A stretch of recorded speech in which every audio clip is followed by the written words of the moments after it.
El día de hoy vamos a ver un nuevo par de definiciones y vamos a llegar a una propiedad fundamental de los números naturales. Esta sí, totalmente expresada en teoría de conjuntos, ¿vale? Y para esto vamos a hacer un pequeño recuento. Ahorita que me interesa la teoría de conjuntos, que recuerden, la noción principal para los conjuntos es el sentido de pertenencia. Y hemos estado trabajando un poquito también con en cuanto a los números naturales. Pequeño recordatorio. A va a ser subconjunto de B si todo elemento que está en A está en B. Eso nos quiere decir esto, ¿vale? Que para toda X pertenece a A implica X pertenece a B. Esto se suele abreviar simplemente a para toda X perteneciente a X pertenece a B, ¿no? Así se define que un conjunto sea subconjunto de otro, ¿vale? Y otra cosa que me interesa ahorita es justamente el conjunto vacío. Este conjunto se obtiene en la teoría de conjuntos. Es un conjunto sin elementos. Es decir, es un conjunto caracterizado con que para toda X no me pertenece a dicho conjunto. Uno tiene que demostrar la existencia de dicho conjunto en teoría de conjuntos. Y si les interesan estos temas, se pueden dar una vuelta por los videos de introducción a la teoría de conjuntos que están disponibles en este canal. Alternativamente, casi siempre se llega a que el conjunto vacío está caracterizado por ser el conjunto de los X que cumplen una contradicción, ¿vale? Por ejemplo, ser el conjunto de los X que son distintos de sí mismos, ¿no? Ya sabemos justamente por principio de identidad de la lógica que todo objeto es dicho objeto, ¿no? Es decir, todo objeto es igual a sí mismo. Entonces, si uno pone la especificación en el vacío de que sea distinto del mismo, justamente ahí tienes una contradicción, ¿no? Se pueden generar más contradicciones y el vacío está caracterizado de esa forma, ¿vale? Conjuntos, los conjuntos quedan especificados por sus elementos. Aquí tenemos justamente un conjunto en específico. ¿Cuál es este conjunto? Es el que tiene como elementos al 0, 4, 3 y 9. Acá tenemos otro conjunto. Este es el conjunto que tiene al 0, 2, 4, 6, 8, 10 y así te va siguiendo, ¿vale?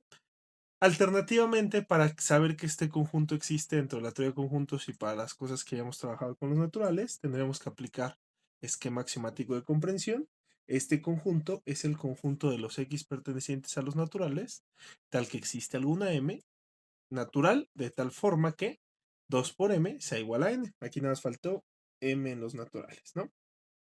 Y entonces, bueno, con esto nos podemos hacer la pregunta de, en estos conjuntos y en otros que vayamos proponiendo, ¿cuál es el elemento más pequeño y cuál es el elemento más grande? ¿No? En este primer conjunto en el que tenemos el 0, 4, 3 y 9, ¿cuál es el elemento más pequeño que tiene? El 0. ¿Cuál es el elemento más grande que tiene? El 9, ¿vale? Para este otro, el de los pares, ¿vale? ¿Cuál es el elemento más pequeño que tiene? El 0. ¿Cuál es el elemento más grande que tiene? No tiene un elemento más grande, ¿no? Por eso el signo de interrogación. No lo tiene porque no importa cuál se nos puede ocurrir, tarde o temprano lo superamos, ¿vale? Ahorita nada más estoy poniendo ejemplos, no estoy formalizando nada. ¿Cuál es el elemento más pequeño del conjunto vacío?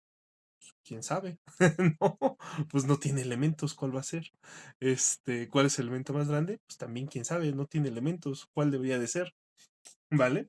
Entonces, bueno, aquí aludí mucho a la intuición que tenemos de elemento más pequeño y elemento más grande.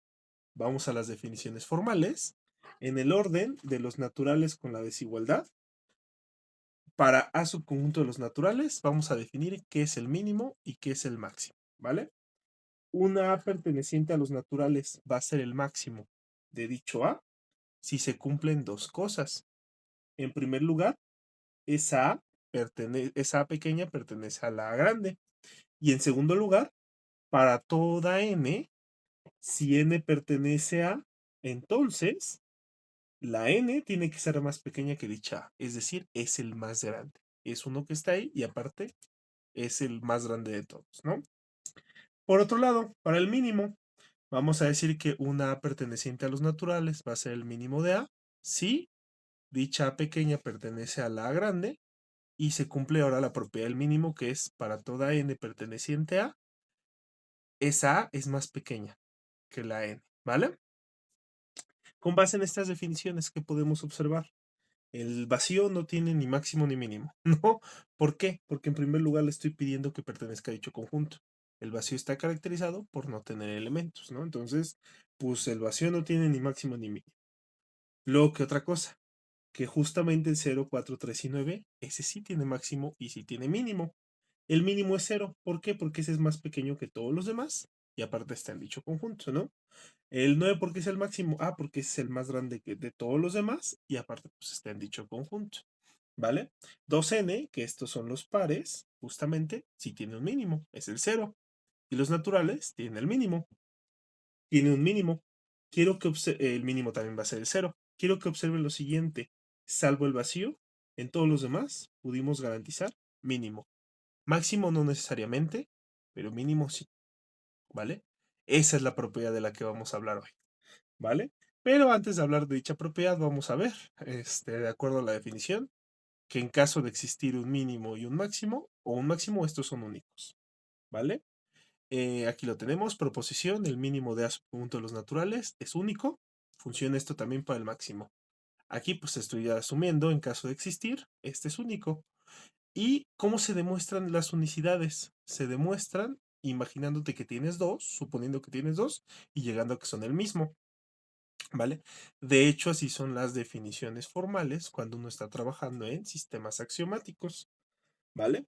Entonces, bueno, para esto, pues supongamos que A y B son mínimos de A, la prueba para máximos es totalmente análoga, y entonces a partir de aquí, por la propiedad, ya tengo que para toda n, por la propiedad del mínimo, para toda n, si n pertenece a, entonces esta, como estoy suponiendo que es el mínimo, es más pequeña que dicha n. Pero ¿qué tenemos? Que la b pertenece a A, ¿no? Entonces, tenemos que A es menor o igual que B. De forma totalmente análoga. Para toda n, si n pertenece a, entonces la b es más pequeña que la n. ¿Por qué? Porque pues, estamos suponiendo que la b también es un mínimo. Y ahora, pues, por hipótesis, la a pertenece a mi conjunto A, ¿no? Entonces también tengo aquí que b sería menor o igual que a. Y ya tengo a menor o igual que b menor o igual que a, que concluyo, a es igual a b, ¿vale? Ya les había comentado en la antisimetría, nos va a servir también para demostrar que números son iguales, ¿no? Aquí ya lo estamos aplicando, ¿vale? Ahora vamos a finalizar con este resultado y primero voy a abarcar la parte intuitiva de lo que se hace y luego voy a dar una demostración formal y aparte quiero comentar ciertas cosas de la parte intuitiva, ¿no? Como les comentaba, en los anteriores conjuntos vimos que sí debe de haber un mínimo, siempre, ¿no? Y bueno, eso va a caracterizar los números naturales.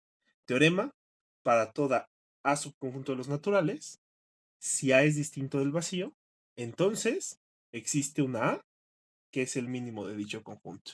Eso lo tenemos como un teorema, tenemos que demostrarlo. Alternativamente aquí digo, prueba porque es en qué se sustentaría la prueba y voy a comentarles algunas cosas. ¿Cómo se le hace para encontrar el mínimo? Ah, bueno, como A es distinto del vacío, entonces tiene que tener algún elemento. Llamemos ese elemento Q, ¿vale? Si tuviera desde el principio al cero, entonces pues tendríamos que el cero es el mínimo, ¿no? Es decir, si el cero pertenece a, ahí acabaríamos, ¿no? ¿Qué vamos a hacer? Vamos a irnos en los casos donde pues, no sea el cero, ¿no?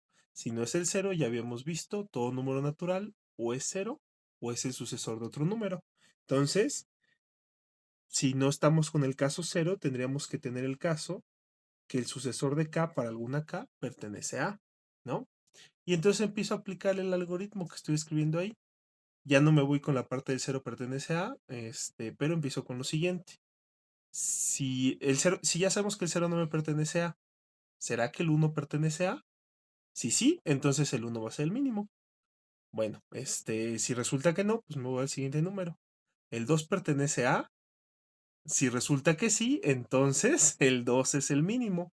Y así me sigo, ¿vale? Y este es un proceso finito. ¿Por qué sé que es un proceso finito? Porque en algún momento llegaré al sucesor de K con ese proceso, ¿vale? Y entonces, si llegué hasta la K en primer lugar y tengo que la K no me pertenece a, Entonces la afirmación es que el sucesor de K es el mínimo, ¿vale? Este es el algoritmo que tenemos para poder encontrar el mínimo de un conjunto y como ya lo vieron está sustentado en el principio de inducción matemática, ¿vale? Comentarios a esto. Puede parecer intuitivo lo que estamos haciendo. Nos vamos con el 0, nos vamos con el 1 y tarde o temprano deberíamos determinar. Cuando se nos presentan los primeros conjuntos finitos, siempre decimos, pues bien cortitos, ¿no? Que tenga 4 elementos, que tenga 5 elementos, que tenga tal. Eh, la práctica no es así. Justamente me gustaría sacar a colación la conjetura de Goldbach. El problema que tenía, la parte débil, el problema que tenía la parte débil es que ya se habían acotado las opciones y entonces ya nada más te quedaban analizar los casos hasta el que querías analizar, ¿no? ¿Cuál es el problema? Que el número al que querías llegar era extremadamente grande, ¿no? Y entonces en medio era difícil determinar si ese conjunto, si ese elemento pertenecía al conjunto que estabas delimitando. ¿Vale? Es decir, decimos finito y a veces lo tomamos muy a la ligera y a veces nos parece muy razonable el algoritmo que estoy planteando aquí, pero con números extremadamente grandes se vuelve imposible de abarcar, aunque tengas a la computadora más potente del mundo en tu ayuda, ¿no? Entonces, bueno, aquí tenemos esto y también me gustaría mencionar que este algoritmo normalmente se acepta, que sí lo podemos realizar, pero pues en teorías más constructivistas de las matemáticas, también te pondrían la acotación de, oye, ¿cómo estás describiendo tu conjunto A? ¿Es un conjunto que de verdad sí sabemos cuáles son sus elementos? O nos trae problemas intentar saber cuáles son sus elementos, ¿vale? Ahorita no nos vamos a concentrar en eso, vamos a trabajar con una matemática más cómoda ahorita para cuando uno se está iniciando el mundo de las matemáticas, ¿vale? Ya tenemos la intuición de cómo se le haría para conseguir el mínimo. Ahora vamos a la demostración formal, ¿vale? La demostración formal va a ser por contradicción. Supongamos que A es distinto del vacío y que no tiene mínimo, ¿vale? Es decir, pues vamos a suponer algo y vamos a llegar a que esa suposición me va a llevar a contradicciones para las cosas que ya sabemos. Sea B el conjunto de los n pertenecientes a los naturales, tal que para toda x en A es la n más pequeña que la x, ¿no? Ojo aquí, no estoy con menor o igual, directamente es más pequeña. Por eso sirvió el video anterior donde estábamos viendo eso de ser más pequeña, ¿no? Afirmación, el 0 pertenece a B, ¿no? Si el 0 no perteneciera a B, pues como estamos construyendo esto, llegaríamos a que el 0 debería de ser el mínimo de A, ¿no? Entonces, en primer lugar, partimos de eso, ¿no? 0 pertenece a B, porque de analizar el caso 0 pertenece a es el caso donde ya sabemos que es el mínimo, ¿no? Entonces, bueno, con esto, supóngase que para acá, K pertenece a B. Vamos a aplicar una especie de inducción sobre la B para ver que abarca todos los naturales. Entonces, bueno, como K pertenece a B, tenemos que para toda X perteneciente a, la K es más pequeña estrictamente que la X, ¿no? Para X perteneciente a, ¿qué tenemos? Tenemos que K es menor que X por hipótesis de inducción, ¿no? Luego tenemos que existe una P en los naturales, tal que K más P es igual a X. Pero ya habíamos visto cómo estaba descrita la desigualdad estricta. Esa P tiene que no ser cero. Si no es cero, tiene que existir una Q, de tal forma que dicha P sea el sucesor de esa Q, ¿no? Luego aquí tenemos K más el sucesor de Q, tiene que ser igual a X, ¿no? Ya lo vimos, K más el sucesor de Q es K más Q más 1. Puedo mover y trabajar con K más 1. Y entonces aquí tengo que el sucesor de K más Q es igual a esa X, ¿no? Es decir, existe una Q en los naturales, la Q que acabamos de encontrar, de tal forma que el sucesor de K más Q es igual a X, ¿no? Y por lo tanto, con esto llegamos a que para toda X, el sucesor de K es menor o igual que la X. ¿Cómo sabemos eso? Pues porque acabamos de encontrar la Q tal que el sucesor de K más Q es igual a X, de tomarnos una X arbitraria, entonces pasa para todos los X, ¿no? Si se diera que el sucesor de K perteneciera a, llegaríamos a una contradicción. porque va a ser el mínimo ese. ¿Por qué? Porque ya tenemos que está cumpliendo la propiedad del mínimo y si le añadimos la condición de que sí pertenezca al conjunto A, pues entonces sí sería el mínimo, ¿no? Entonces, bueno, a partir de ahí sabemos que la S de K no puede pertenecer a A. Por lo tanto, ¿qué podemos obtener? Que la S de K, el sucesor de K, no me pertenece a A, ¿vale? Es decir, ¿qué hicimos? Vimos que el sucesor de K no me pertenece a A, debido a que a que no sería compatible que el sucesor de K me perteneciera, ¿vale? Con base en eso, sea X perteneciente a y sea P perteneciente a los naturales, tal que S de K más P es igual a X, ¿vale? ¿Esto por qué lo estamos haciendo? Vamos a querer ver que esa P no puede ser cero para ver que la desigualdad es estricta. Y con esto poder determinar que la S de K, el sucesor de K, pertenece al conjunto B, ¿vale? Si se diera que tienes la P igual a cero, pues tendríamos que el sucesor de K más cero es igual a X, entonces tendríamos que el sucesor de K es igual a X, pero nos tomamos la X en A y ya vimos que el sucesor de X no pertenecería a contradicción. De la contradicción, ahora sí que tenemos que para toda X en A, el sucesor de K tiene que ser menor que X. Y por lo tanto, es que eso es lo que define que un elemento pertenezca a la B, de tener que K pertenece a B, llegamos a la conclusión de que el sucesor de K también pertenece a B, ¿vale? Por inducción tendríamos entonces que la B es un subconjunto de los naturales, pero la B la habíamos descrito como el conjunto de los n's en los naturales, cumplían cierta propiedad, entonces ya tenemos también que la B es igual a la n. Aquí estoy aplicando, se le conoce como axioma de extensionalidad para conjuntos, dos conjuntos son iguales y tienen los mismos elementos. Si todos los elementos de uno están en el otro y todos los elementos de este están en este, los dos conjuntos son iguales, ¿vale? Teníamos por otro lado que la A era un subconjunto de los naturales, ¿vale? Eso lo tenemos en todo momento en la hipótesis, ¿no? Es un subconjunto de los naturales, pero tienes que ningún elemento de B puede ser un elemento de A, por el cómo lo estás trabajando. A partir de aquí, ¿qué podemos concluir? Que A es el conjunto vacío, ¿vale?